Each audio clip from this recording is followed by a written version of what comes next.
Here's Mark and Suzanne revolutionizing radio. Well, good Thursday morning to everybody. I'm glad you joined the Mark and Suzanne show here on the Cerberus Radio Network. We are broadcasting live right now, and because we're live, that means you can call in anytime you'd like at 717-467-1736. That's 717-467-1736. We have a jam-packed show today. As I announced, it's the Mark and Suzanne show, but we have a certain co-host that is delinquent today. She's out. She had the gall to actually take a vacation when very important things are going on in the world.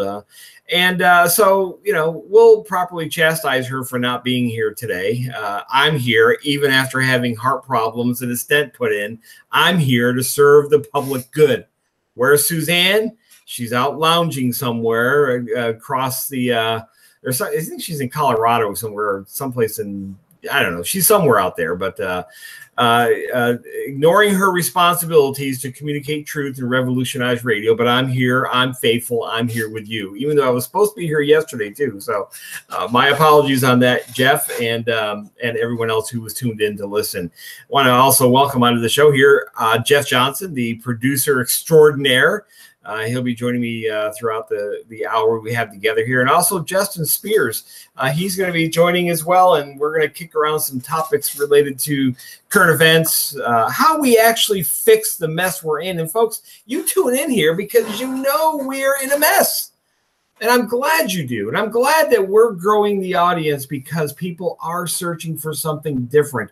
Obviously, we know intuitively something is wildly broken out there.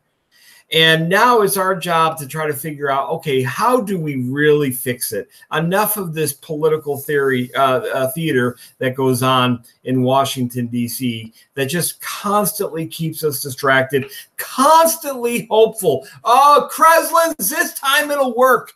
Just wait. We've got Donald Trump in power. Now, as Suzanne and I have both said numerous times on the show here, we're going to call balls and strikes. And when Donald Trump does good things, we're going to say good things. When Donald Trump does crazy things, we're going to say that he's doing crazy things. One of the things you've got to break free from first, if you're really going to be a participant in bringing about real change versus pseudo change, is you've got to stop putting personalities ahead of principles. And that is really where I want to start out this morning, because it's important that we shake free from the groupie rock star mentality we have when it comes to these politicians. I posted over on my organization's Facebook page this morning, Free the States. By the way, if you want to get involved in the efforts we're preparing to launch over there at Free the States, you can go to Facebook/Free the States, or you can go to our website, freethestates.org. We are about to boldly launch a 14-state strategy that, if we're successful in the next few years, will bring about some really considerable changes to how we live our lives together. You'll want to be part of that if you truly are about change. But if you're about your guy, if you're about kind of a groupie approach to politics, and Justin, I'd love to hear your opinion on this, because I think you may see the same thing that I see in this regard. Too often, we put people over principles. And then when the people fail, which they will because they're fallen and they have a lot of power, when they violate your principles, what are you left doing? You're either going to be quiet and you're not going to say you're a supporter anymore of that guy. You're just going to try to slink away on Facebook and say, well, I never really was. I was, but I'm no longer a Trump supporter. Or you're going to end up doing what most people do, is say, yeah, but at least it's not as bad as Barack Obama. Justin, this whole mindset, and welcome to the show, Justin Spears. He's host of his program, The Other Side. And Justin, this is a problem in politics when we elevate people to this kind of rock star status, and then we become groupies, right? Yeah, absolutely. And thanks for having me on today. It's a pleasure to be here with you. I appreciate the opportunity to come on and be with you guys today. And you're absolutely right. And I think really what this kind of all boils down to as it relates to where we are today with how the American public, whether you look at it in the collective form or even if you break it down at a local level, views politics, views government. The one thing that I've maintained here recently is that all too often, too many people are just simply comfortable. They're comfortable with where they're at. Yes, they'll jump on Facebook and they'll share a post, they'll complain, they'll get it off their chest. But I think the lack of genuine connectivity to the issues that affect us in our daily lives, and even a lack of knowledge about what to do. You were talking about solutions there. You were talking about your program there. And I think that far too often, as we've said before, as long as, Regal Cinemas is playing the newest release of X-Men or Marvel, or, Olive Garden has free breadsticks or, whatever it might be, that people, the Voice is going to be on tonight, and so people are just, they're in this comfort zone, and there's going to have to be a pressure point, whether it's one topic or accumulation of topics, but something is going to have to awaken the American people, awaken that spirit. Jefferson talked about having to refresh the tree of liberty. Now, I'm not calling for bloodshed. Please don't jump to that conclusion. But we do need an awakening within this country of people who care about taking back autonomy and responsibility at a local level. You've talked at extension before about decentralization, so important to this topic. So I think that's really what we need. And when that happens, I think we'll see that separation from the rock star status that we've elevated these men and women in the halls of Congress and the robes on the justices, and how much emphasis we place on the POTUS. Once all that starts to fall, I think that'll be as a result of people awakening to these issues. Yeah, I'm absolutely agreeing with you, Justin. I'm hopeful. I really am hopeful that this thing can be turned around. One of the tragedies of rhetoric is that we have found a way to kind of isolate certain terms that are totally appropriate to use, but we can't use them because they have such a violent nature to them, or at least that's perceived that way. For example, the word revolution.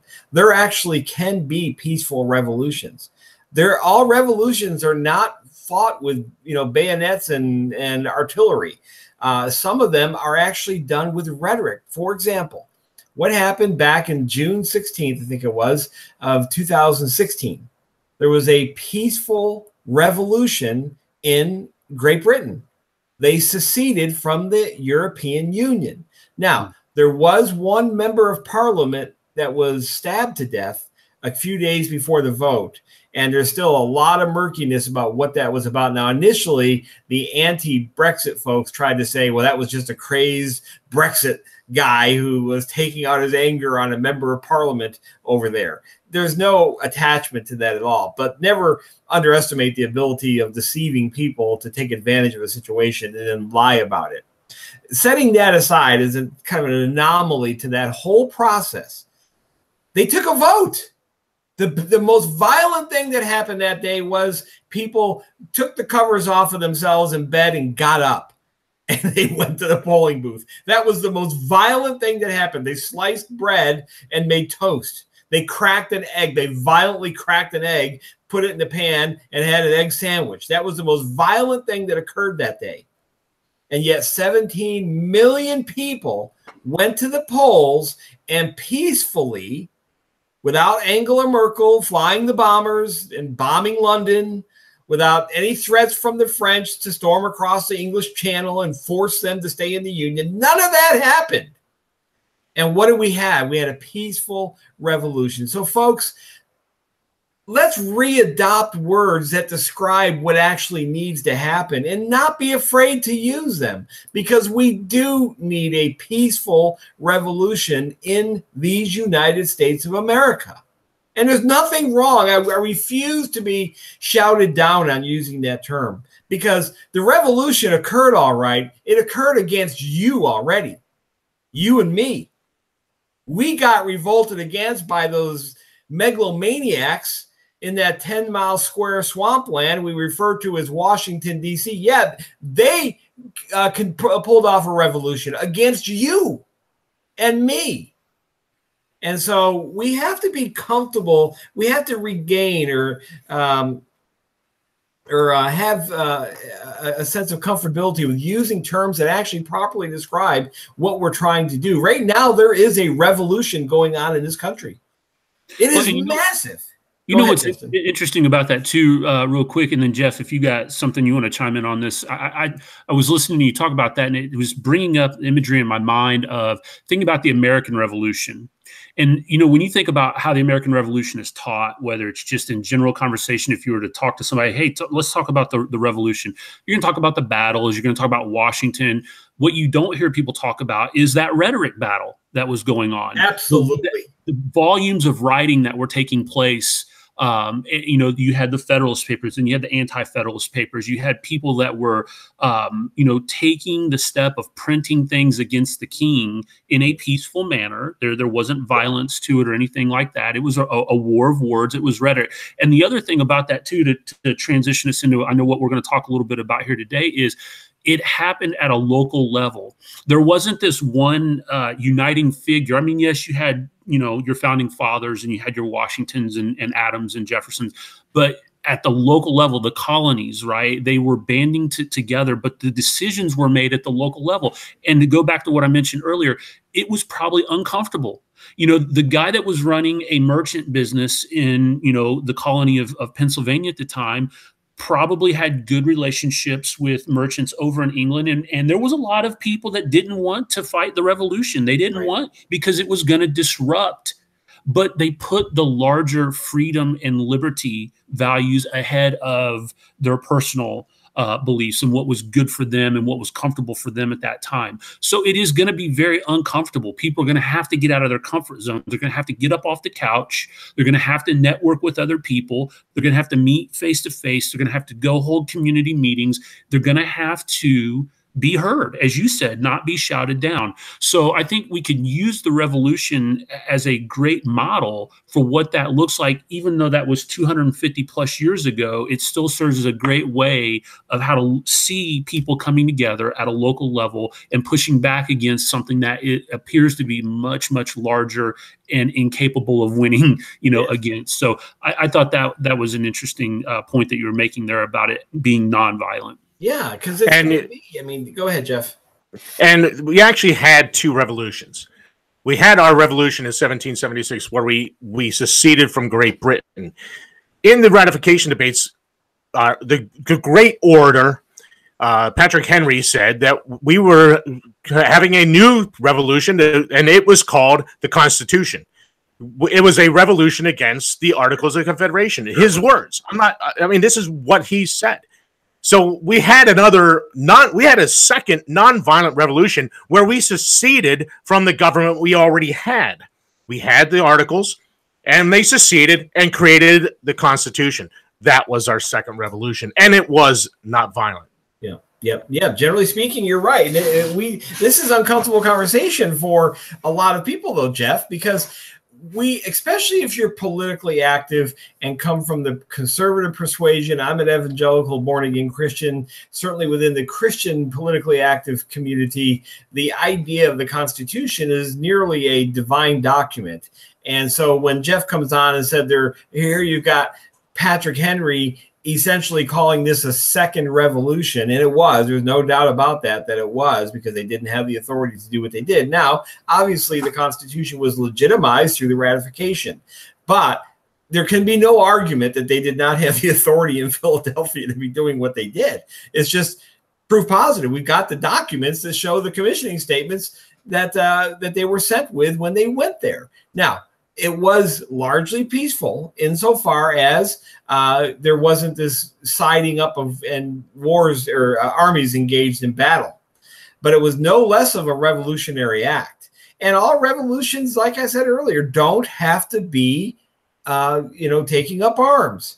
And we've got to find a way. It's our job here as people who are advocating using propaganda properly to advocate for real change. It's our job to help people learn how to separate the two concepts, because one of the easiest ways to lose a rhetorical battle is not know how to respond, not be able to give examples, for example, of peaceful revolutions. It is important to combat bad rhetoric out there, because inevitably, as we've all seen on Facebook and we've all seen in conversations, when you talk about change, what do people almost intuitively go back to? They go back to the Civil War. Oh, we're going to get right back into shooting each other again. Or they go back to the War for Independence. That was indeed a bloody war. They forget all the other peaceful. They don't even know about some of the other peaceful major transformations that happened, or shall we say largely peaceful. You know, so for example, another period where this occurred that was generally, and I always use the word general because, you know, there are shenanigans that go on. So let's go back to the civil rights movement in the 50s and 60s. Largely peaceful insofar as people weren't murdered, save a couple of people that came down from the Northeast, and the hangings that were already going on. So you can't really attach those hangings to the movement. They were occurring. These lynchings and things like that were occurring. They were, so that the lynchings didn't begin because they were fighting for civil rights. They were already these evil things going on in the South. But they start out with a set of ideals and they start propagating, they start using propaganda properly to say, why should we have to pass special tests to be allowed to vote? And they took direct action, a lot of peaceful civil disobedience, and it was largely, generally a peaceful move. And now, I have my own opinion on the Civil Rights Act of 1964, and I'm not here to debate the merits of that particular issue. But what can't be dismissed is that a group of people pulled off a massive sweeping change in the culture. Massive. It affects today. So we have both history on our side when it comes to talking about this term, but you've got to be prepared to give examples, because if you can't give examples of peaceful revolutions or generally peaceful revolutions, then you're always going to lose the battle to the Lincolnistas. You're always going to lose the battle to those people who are going to say, well, what do you want? Do you just want to start shooting again, Kreslins? Is that what you want? Another bloody civil? And if you can't deal with that, you're going to lose that battle, because you're just going to say, oh, you're right. We did have this bloody. So no, I don't want that. Can we get a good Supreme Court justice? Can we get the next great Ted Cruz in the president? And you'll default back to that. That's why knowledge is indeed power. And that's why learning, and that's why listening to these shows that we offer here on the network are important. You're going to get an actual set of tools that you can use when you're out there discussing things with your friends and family or on Facebook or wherever it is. When people naturally want to knee-jerk and say, oh, you're calling for another civil war. No, I'm calling for Brexit. I'm calling for a peaceful separation. I'm calling for peaceful interchange. And right now, as I said earlier, we have a revolution that is going on in these United States of America right now. Massive. It's not being reported. Now, NBC and ABC and CBS are not breaking in with breaking news. Another state has decided to openly defy Washington, D.C. Now, they'll never frame it that way. They'll just, with 30 seconds left in the program, by the way, Oklahoma voted to legalize medical marijuana on June 26th. And now let's go to the sports story of the week. They don't want people to know that there is a peaceful revolution going on right now in hashtag the great United States of America. They don't want you to know that, because they're afraid that if you learn this, you'll do it with other topics. You'll do it, for example, with abortion. Why can't we, Oklahoma, do exactly what they did with medical marijuana on June 26th and defy federal law, all Article 6, remember? Everything Washington does is supreme. We are standing in direct defiance to Washington, D.C. radio. Why can't we do that with the murder of a baby in the womb? Why?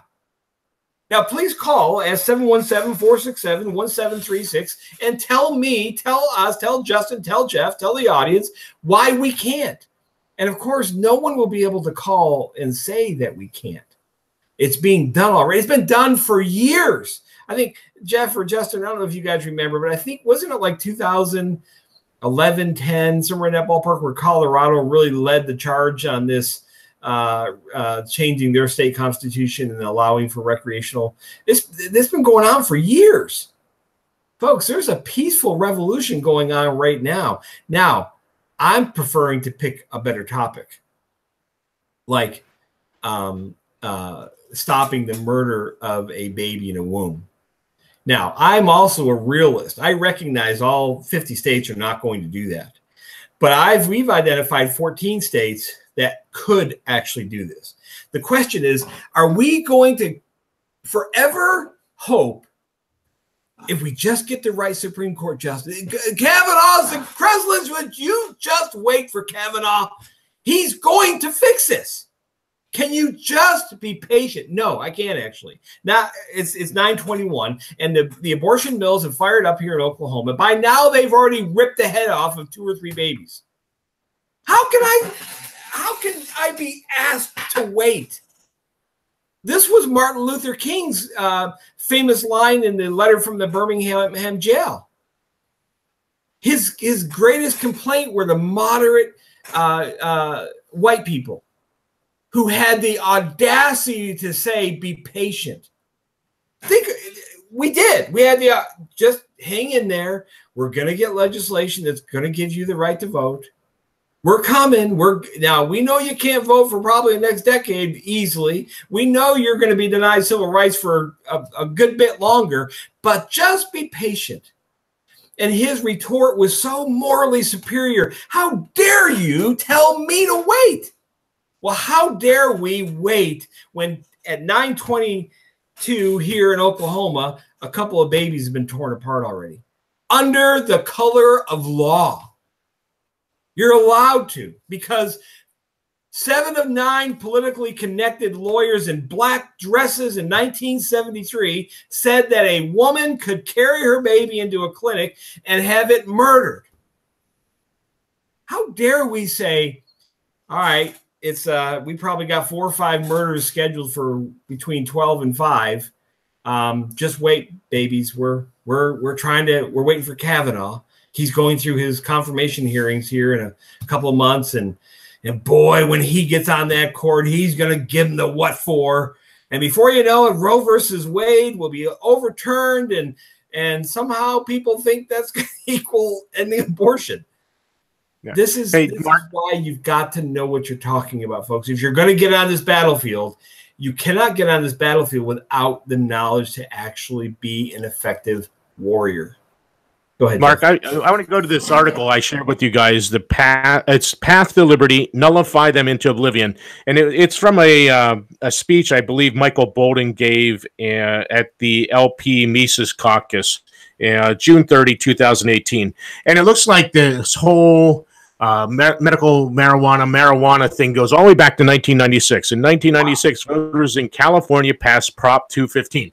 So it started all the way back in 1996, where this quiet defiance of the federal government. And when you go down into the article more, he says that Obama ramped it up, and he had like 270 raids in one of his years. Huh. But in spite of all that, even with Obama's heavy ramp up, at the end of his 2 terms, there were 29 states with some form of marijuana legalization on the books. Last year, West Virginia made it 30. Earlier this year, Utah made it 31. And on June 26th, even after over a year of threats from Jeff Sessions, Oklahoma became state number 32. So the fact of the matter is, people are making their will known. They're withdrawing their consent. And this is where we have to start the whole conversation. We have to get to this point where people realize we consent to be governed. And if we withdraw our consent, and we do it at the state or the local level, we have to start. It's not a federal government. We got to change this whole paradigm. And we're going to get into that more. We discussed earlier, and I'm sure we're going to get into that more. But as you can see, this is related to any subject. If you remember the Real ID Act, there was like 29 states that openly defied the federal government on that too. There you go. Here's the answer, folks. People always say, well, give us a solution. Give us a solution. You guys never give us solutions. There it is. Read the Virginia and Kentucky resolutions of 1798. No, you're spot on there, Jeff, and that's good analysis. Our good friend Michael Bolden over at the 10th Amendment Center, Mike Meharry, boy, they've been leading the way here for a long time on asserting state sovereignty through the 10th Amendment or through the foundational governing principles. To me, it doesn't much matter. They're almost the same. When you go to the foundational governing principles, which I call the few sentences in the very beginning of the Declaration of Independence, the bottom line is, folks, we do not have a United States of America without those sentences in those documents. That government derives its just powers from the consent of the governed. That was so radical. Think about that. They were under a monarchy at that point. Consent what? I'm the king. I say jump, you say how high. Now, granted, Parliament had power over there as well.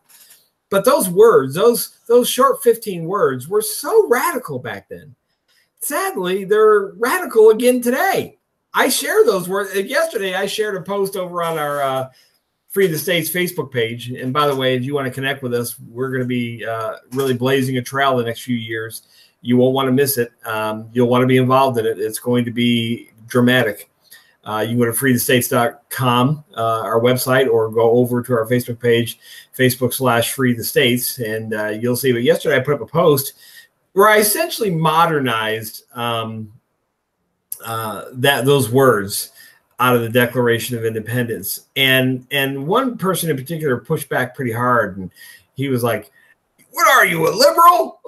It's like, no, I'm actually just modernizing Jefferson's words. Was Jefferson wrong? Yes, you are liberal. You're a classical. By the way, we're all liberal. Yeah, well, yeah, a classical liberal. Exactly right. Well, but he was obviously talking about the Obama type liberal, a Hillary liberal. And so, because I was advocating for the people taking back control of their government.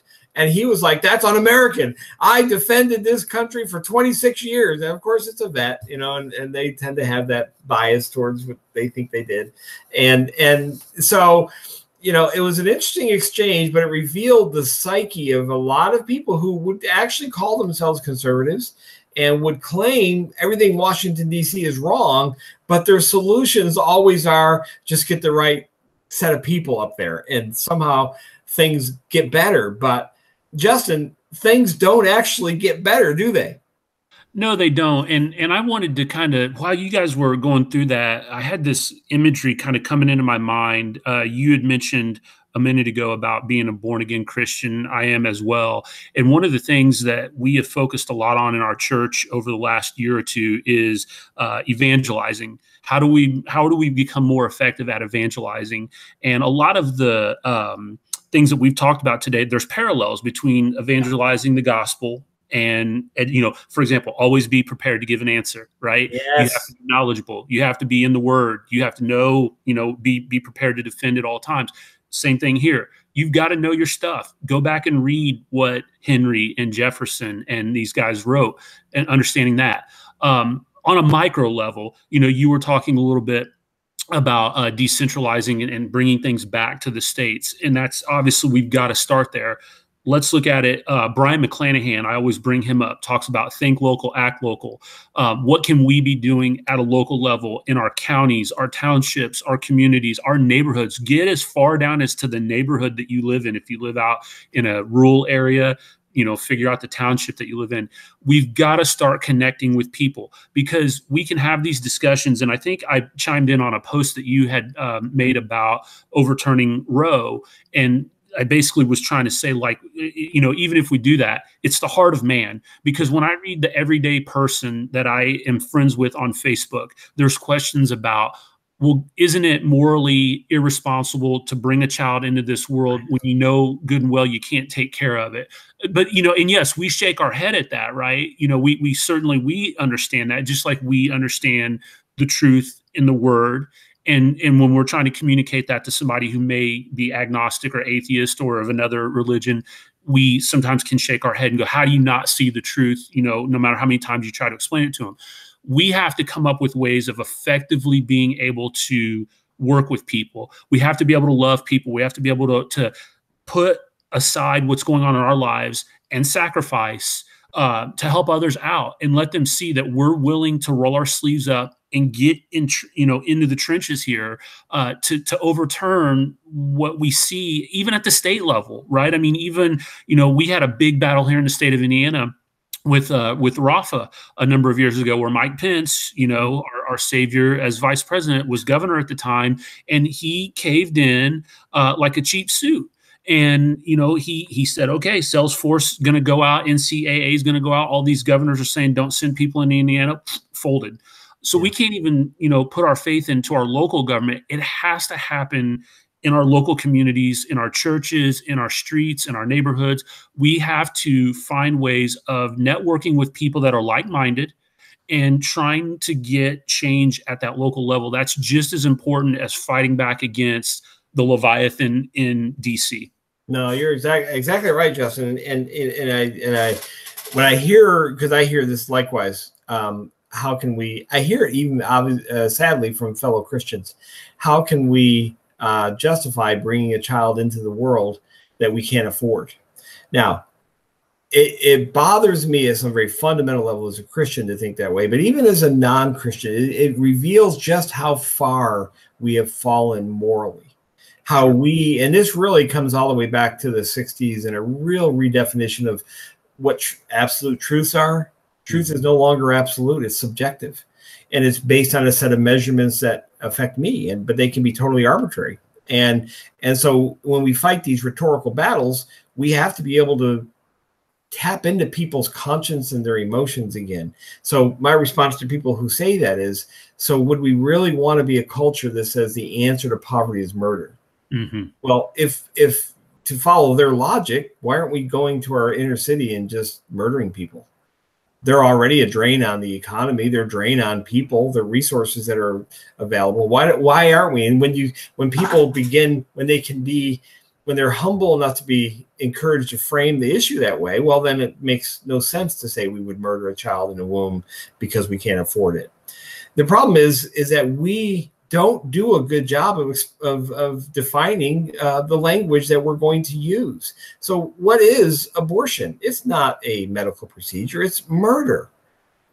Our good friend Dan Fisher, who ran for governor down here and did really well on a very radical message. I was talking to my good friend Don Livingston. You may know him, Justin, and Jeff, I know you do. He and I were talking a couple days ago because we were just reflecting on the election. And Don was just totally excited about what happened here. And we are too. The bottom line is there's never been a candidate for governor ever who has ran as an abolitionist of abortion using the tools of state sovereignty to say we're going to punch Washington in the face when I'm governor. Never. It's never happened before. So we're running up against, 9 other candidates that are all, well, I'm going to fix the budget. I'm going to, lower taxes. I'm going to improve roads, blah, blah, blah, blah, blah. Teacher pay was big up here, Justin. Oh, yeah. Yeah. So we had that big walkout. So here we got we have 9 saying all the same thing. We have candidate Fisher out here saying, we're going to abolish abortion in our state. We're going to criminalize it. If you committed abortion, you're going to be arrested. If you're a woman who carries your baby into a abortion clinic, you're going to be arrested. Because he started with this premise, Justin, we don't treat abortion like murder because we don't really believe it's murder. They've won the rhetorical battle. Mm-hmm. Well, even in the pro-life community, pro-life Christians act totally inconsistent with the scriptures. That's right. Because God does not put a timetable on when viability matters. Mm-hmm. But yet we embrace a political strategy that says babies can be murdered up to 20 weeks, but after 20 weeks, they can't be murdered. Right. Well, where is our first allegiance as Christians? He says, thou shalt not murder. He says in Proverbs 24, rescue those who are being led to slaughter. He says, love those, the least of these amongst you. Love your neighbor as yourself. He says that. Not me, it's him. And my job as a Christian is to act on his words, not on some legislative clever idea that we're only going to allow the murder of babies up to 20 weeks. Well, guess, Justin, you know this. Jeff, you know this. Guess when most babies are murdered? Before 20 weeks. It's like 97.8% of babies are murdered prior to 20 weeks. And yet we pat ourselves in the back and we did it. Yeah, we did it. And as Christians, how can we celebrate that we created an arbitrary line? That's an image bearer of God. Mm-hmm. That baby was created at the very moment of conception as an image bearer of God Almighty. One of the things we've done down here, and Dan Fisher has really helped us with this, Justin and Jeff, is we've muscularized Christianity again down here. People are unafraid to make biblical arguments about what is common sense, really. Because do we ever say when a mother is pregnant at 6 weeks, oh, how's your fetus doing? Nobody's, well, how's the baby? Can you feel the baby moving yet? We ask all these intuitive questions because it is intuitive to us that when a mother says, I'm pregnant, we automatically assign to that at a time. It's intuitive to us. God designed us to know that that's procreation. That's what he designed to happen. But when we have ulterior motives, because of inconvenience and the jettisoning of absolute truth, replacing it with moral relativism, my truth is my truth, it's no longer a baby. It's now cells. It's now a medical procedure. We Christians have to push back on that, whether it be from a purely biblical perspective or just a common sense perspective. We can win this battle, but we don't have the courage often to challenge the rhetoric. They have won. The progressive leftist ideology has totally won and dominated the rhetorical battlefield when it comes to the murder of a baby. Fisher flipped that. And that's why he got attacked by right-wing Watch. George Soros came after him. Rachel Maddow came after him. All these groups, because they know the threat of the Fisher campaign. Had he gotten more than 36,000 votes, and had we had more money, this will always be the sad story of that election. Justin and Jeff, we spent $7.41 per vote. The two guys that made it to the runoff spent $66 per vote. Had we been able to spend that kind of money, it would have been Fisher in the runoff. All the polls were moving our way. We just ran out of money. And it's sad because the Christian community is worth trillions of dollars, and they couldn't bring their conviction to bear what they say they believe with a candidate that was making great points out there. And so but at the end of the day, think about this. The highest vote getter in our state only got 130,000 votes. Dan got 36,000, came in fourth place, of people who knew he was running to abolish abortion and punch Washington, D.C. in the face. Now, if we can connect with those 36,000 people in Oklahoma and what we know are across the southern states here, we're going to be a mighty force, and that's what Free the States is all about. We want to change the rhetorical battlefield. You said something very important, Justin. Point 6, I don't know if you ever saw Dan's 6-point plan to abolish abortion here in the state. But the 6th point was the church needs to retake ground in the state and care for those 5,000 women who are going to wake up in 2019 throughout the year thinking they can go get an abortion. The church needs to be prepared to care for them, to offer them alternatives, to help them understand that that baby was created by God. Because the reality is, when the church does that, there's a verse in Proverbs that says a man's gift makes room for him. When we actually do what we're supposed to do and go outside our walls and to the people and to the community, and we care for the least amongst us, when we actually do that, instead of just talking about doing it, when we actually do that, most of those women would become Christians. And we would have a revival break out in the state of Oklahoma. But no, it's Kavanaugh, Kreslins. We just got to get Kavanaugh in there. And that doggone who's the minority leader? Oh, Schumer. And that doggone Chuck Schumer, he's going to try to stop this righteous warrior, Brett Kavanaugh, who's going to overturn Roe versus Wade. Yeah. Hey, Mark, I'm sorry. Go ahead. Go ahead, well, what I just wanted to say is I was going to kind of reset this whole discussion because we talked about this in show prep, that what we have today is we have a whole bunch of political theater, whether it's Kavanaugh, whether it's some memo that needs to be released, or if it's Putin and Trump meeting in Helsinki and the world's going to die because they met. It's all political theater. And what does the political theaters accomplish? It distracts us. As Christians, it distracts us from doing what God tells us to do. And as citizens of the states, it distracts us from actually doing what is our power to do. Going back to the declaration, which we talked about earlier, consent of the governed. So we have the power to either amend or abolish what we're under. And as we stand, we're so distracted by Trump, Putin, and all these other things. We don't even care about finding the answer and amending it. We have Article 5. We can either fix it, which is never going to happen because you're not going to get 37 states to agree on anything, or we're going to have to abolish it. The answer's there. We did it once. We seceded from Great Britain. Brexit happened. Who else? There was someone else that also voted to leave the EU recently. I saw on the news. I don't remember who it was now, but it doesn't matter. The answer is out there. People know it in their heart and minds that we have it inside us. We were given unalienable natural rights to free association and self-determination. We just are so distracted, we can't get that through our heads. I just wanted to make one more comment. I'm going to have to jump off here in just a moment, and I'll let you guys wrap up the show here. One of the things, too, that is kind of interesting as we follow this parallel of what we've been talking about throughout the show, you think about it from this perspective. You know, we talk about the church. What's the role of the church? It's been minimalized. We'll take some of the heat for that. We should, as individual Christians, we've allowed it to happen. And what we oftentimes hear is, as that's been pushed out of, well, we have to have separation of church and state, or, you know, we can't have religion in the workplace, can't have religion in the classroom. There's religion in the classroom. Yeah. There's religion at work. There's religion in your community. It's the church of the state.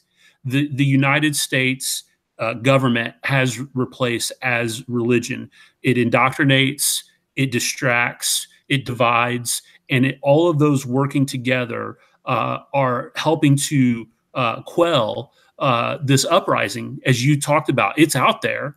We know it. It's scattered. It's loose. It needs to be pulled together by some common threads.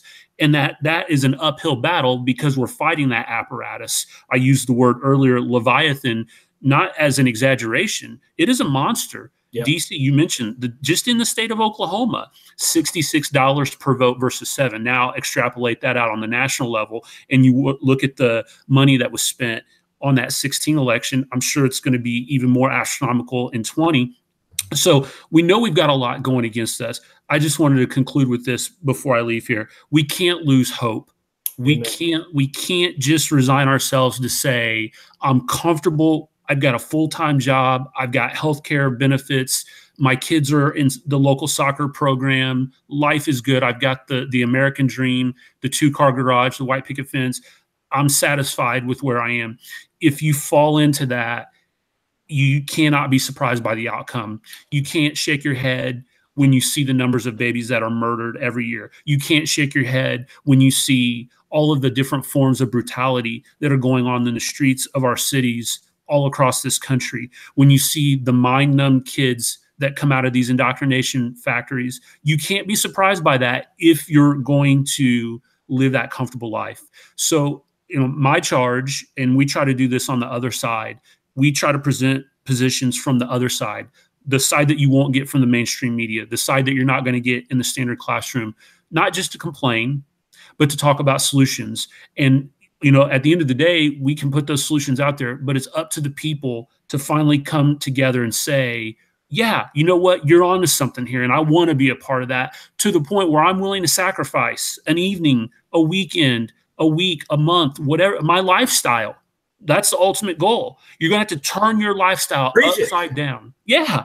And do this. So, you know, I really appreciate the opportunity to come on today. Mark, thank you. Jeff, thank you for having me on today. I've got to tend to some matters here at the house, but thank you so much for the time today. And hopefully Suzanne won't flake out on you next episode. Thank you so much. Hey, Kreslins, what's the special at the Olive Garden? What's playing at the Regal this weekend? All right. Peace, brother. Thank you. You too, brother. Thanks so much, Justin. Bye, Justin. Have a great day. That's a great charge to conclude Justin's part of the show here. We are heading into a period of sacrifice, and we're going to need to. You know, my good friend Dan Fisher would say on the campaign trail, and just stop and think about this. Now, I'm going to tell a little story here, but I really want you to envision, what would you do? So he on the campaign trail would say how different it would be if every year, so in Oklahoma, we murder about 5,000 babies a year here on average. Some years it's more, some years it's less. But on average, we murder legally about 5,000 babies. Now, he said, imagine if we took 5,000 first graders onto the Capitol lawn, and once a year, maybe February, maybe March or April, let's say we've got, you know, 15,000 first graders in the state. Let's say we take 5,000 of those 15 and we move them out onto the lawn, and we line up a firing squad. And this is planned. We all know it's coming. The announcement's been made and media's covering, okay, you know, February 19th, we're going to have our annual ritual. And then we just murder. We just shoot those 5,000 first graders. Would you actually sit still and let that happen? Would you? Are we that decrepit of people that if it was happening live on 23rd and Lincoln here in Oklahoma, that we're our capital, and it was happening on the lawn there, and the governor announced February 19th, we are going to have our slaughter ritual, and we're going to slaughter, unfortunately, the 5,000 first graders that got their lottery number picked. Would you really allow that to happen? No, you wouldn't. You know you wouldn't. You would work with your community, and you would say, we're going to form a militia, and on February 19th, we are going to meet force with force. There is no way the Oklahoma National Guard is going to line up and slaughter 5,000 first graders. We're not going to let that happen. You know you wouldn't. You would sacrifice. Well, you don't even have to sacrifice that way. Do you know the great effort that it was going to take in Oklahoma to abolish abortion? Do you know what it was going to take? It was going to take getting out of bed, going to the voting booth, and pushing a button. That was it. That was the big sacrifice that was needed. Because Dan Fisher had a plan consistent with our founding generation, consistent with our founding governing principles. He had a 6-point plan that he was going to execute that would have abolished abortion in our state. Now, it wouldn't have affected Kansas, and it wouldn't have affected Arkansas or Texas or New Mexico, but it would have affected Oklahoma. And all the people of Oklahoma needed to sacrifice was whatever buck it cost to drive to the poll. That was it. Now, maybe the reason people don't sacrifice is because we don't ask enough of them. Maybe the vision isn't big enough. Maybe, like you said, Jeff, the political theater has been so distracting that we can't even take a breath to kind of focus on the idea because the next memo is coming out. Or, you know what I mean, Jeff? The next big shoe is going to drop. We've got audio tapes. Yeah. Well, I really believe that we have gotten to the point where in this country where, well, in your country, Oklahoma, my country, Pennsylvania, amen, in this union, we've gotten to the point where we have been so indoctrinated that the whole notion of conservative, liberal, right, left, red, blue, that whole paradigm is meaningless. It means nothing because we've all been indoctrinated to be good socialists. We sit back. So in the past, the church would do charity. These 5,000 women, the church would take them in, take care of their needs, nurture them until they had the child, and the child would be put up for adoption. But what has happened now? Now we have government. Yeah. Government has taken over charity and replaced it with compulsion. Now we're compelled to pay government so that they take care of all our needs. And in the public schools, we've been so indoctrinated that, oh, okay, it's the government's job. Oh, yeah. Oh, government, yeah, they'll provide the abortion. Oh, it's government's job. Oh, they'll feed them. Oh, it's government's job. They'll house them. Oh, it's government's job. They'll provide health care. No, it's the church's job. We have abdicated our responsibility. Yeah. We have given up to government what God told us to do. Jeff, do you think it's possible that some of this is it's kind of a sick quid pro quo? You know, we don't have to deal with those less desirable people because we can, you know, push them off into communities of Section 8 housing, and the government takes care of them, and we've done our responsibility of paying our taxes. Well, it doesn't really ever cover the bill, so you end up borrowing trillions of dollars like we've done. Do you think it's partly just kind of an immoral perspective we've had about our own responsibilities in our communities, that it's just easier to say the less desirable need to be sequestered off into this area and government will give them their $400 a month food stamps? Yeah, I think so, because look, you know, hey, we have our gated communities. We're going to live in our $250,000 American dream inside this gated community, and all you undesirables stay in your slums in the inner cities, and we'll give you a little stipend and pat your head, and you guys can live there, and we won't have to deal with you. We don't have to look at you. And if you're on the street living under a cardboard box, oh, hey, you know, what's what? Hey, we'll walk by. We'll give you $1 as we're going to our big job in some office building downtown, making hundreds of thousands of dollars trading the stocks or whatever. Yeah. Yes, I believe that that's really it. We're comfortable in our little gated communities.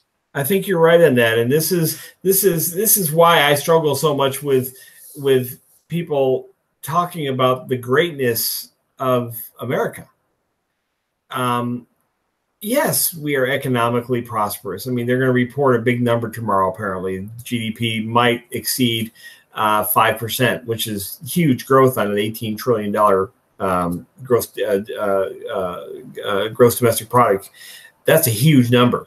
That means we've increased by almost $1 trillion. People get caught up in that and say, "Well, that America's great. Look at we're going to be $19 trillion GDP, and we are great because we can, you know, project offensive military power across the globe." But are we great when? And this is what makes my Christian nationalist friends so angry at me. They're like, you know, you don't, and I am thankful for where I live. My gosh, I'm glad I don't live in North Korea. I really am, but I'm not going to ignore some realities here too, because while we have a $18 trillion GDP and we can project military force all over the planet, we also have $21 trillion of stolen money. We have $4 trillion that gets stolen every year from people, confiscated against their will, so we can sequester the undesirables off away from us.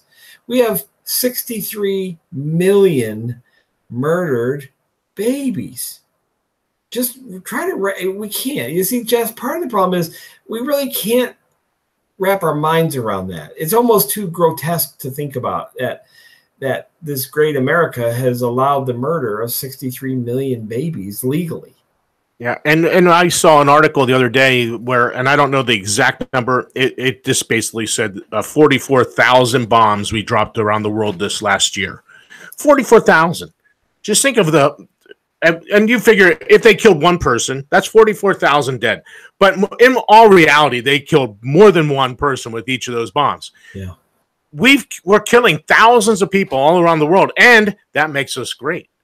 I mean, again, you you veterans out there, this is not a slam against you. No. It is a slam against our leadership in Washington, D.C., that because they say so, they're going to kill people all over the world. And then when they damage you, you're going to come home and and you guys know this, you veterans, that the suicide rate with veterans is off the hook because we're sending you off to be damaged elsewhere around the world to do their bidding so that Raytheon, Boeing, Lockheed Martin, everyone can get their a piece of that $19 trillion GDP pie. It's not because we're spreading freedom. Really, seriously, killing people around the world spreads freedom.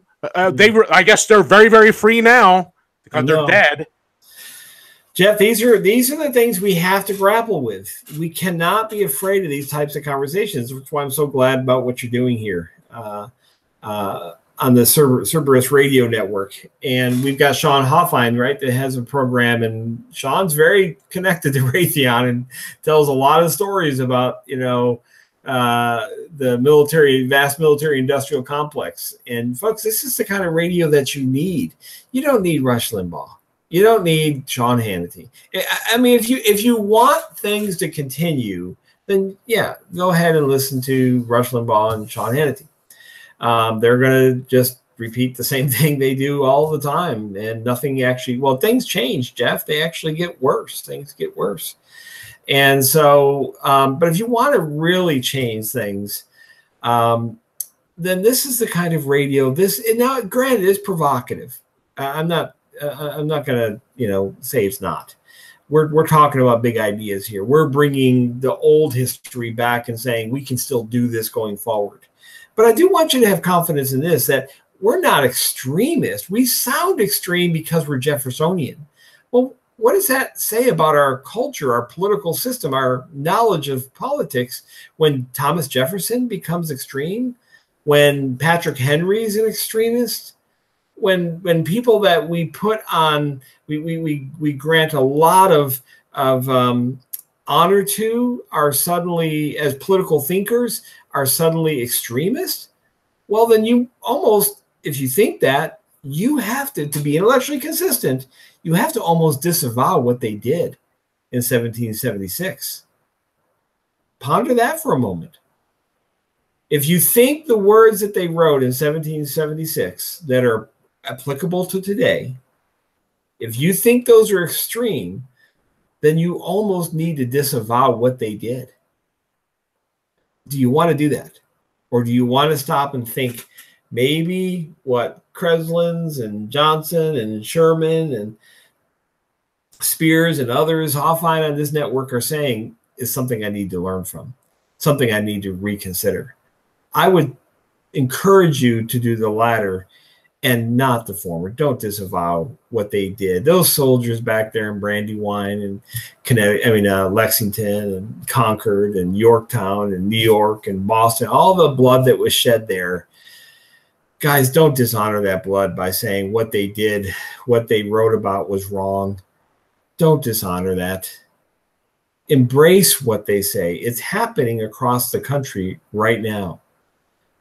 I'm not going to argue the merits of medical marijuana, recreational marijuana, but I'm going to tell you right now, there are 32 states that are in open defiance to Washington, D.C. on that issue.